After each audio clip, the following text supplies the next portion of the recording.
Okay, and I'm back with Exodus chapter 9, a plague against livestock.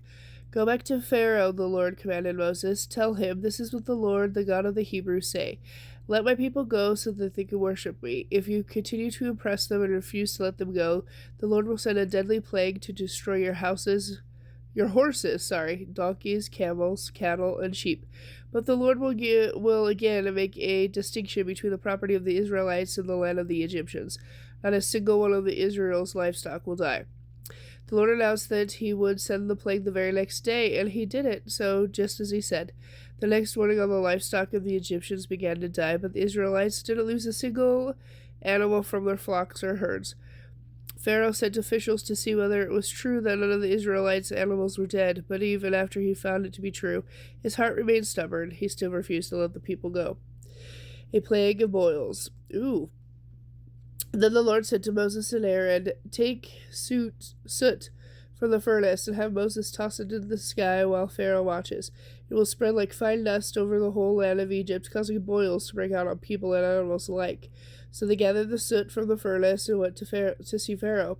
As Pharaoh watched, Moses tossed the soot into the air, and the terrible boils broke out on the people and the animals throughout Egypt. And even the magicians were unable to stand before Moses, because the boils had broken out on them too.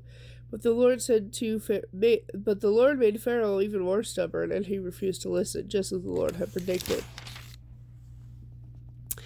A plague of hail.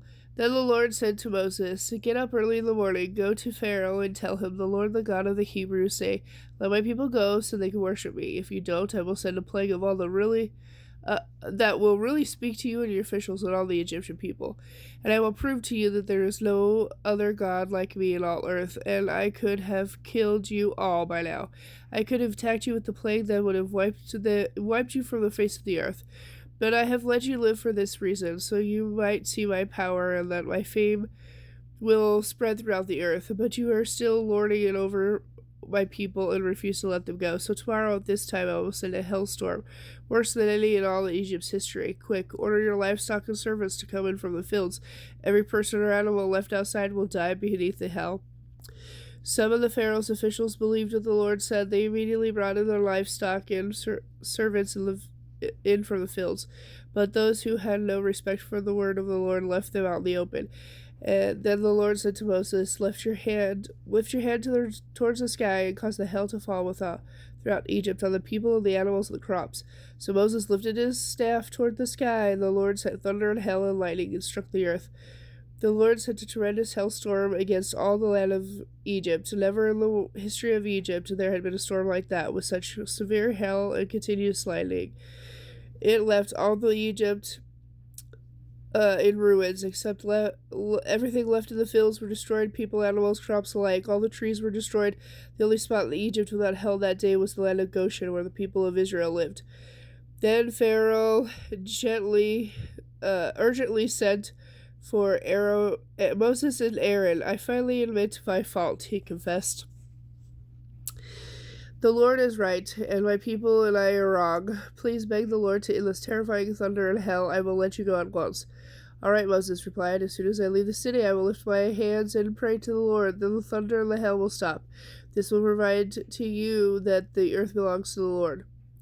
But as for you and your officials, I know that you still do not fear the Lord God as you should.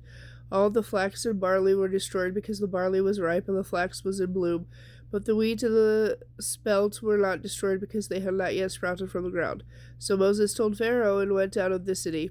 Left Pharaoh and went out into the city. He lifted his hands to the Lord, and all at once the thunder and hail stopped. But the downpour ceased. When Pharaoh saw this, he and his officials sinned yet again by stubbornly refusing to do what they had promised. Pharaoh refused to let the people leave, just as the Lord had predicted. Exodus chapter 10, Plagues of Locusts.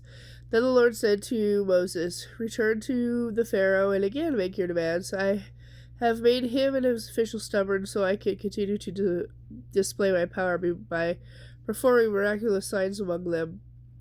You will be able to tell wonderful stories to your children and grandchildren about the marvelous things I am doing among the Egyptians to prove that I am the Lord. So Moses and Aaron went to the Pharaoh and said, this is what the Lord the God of the Hebrews, say, how long will you refuse to submit to me? Let my people go so they can worship me. If you refuse, watch out. For tomorrow I will cover the whole country in locusts.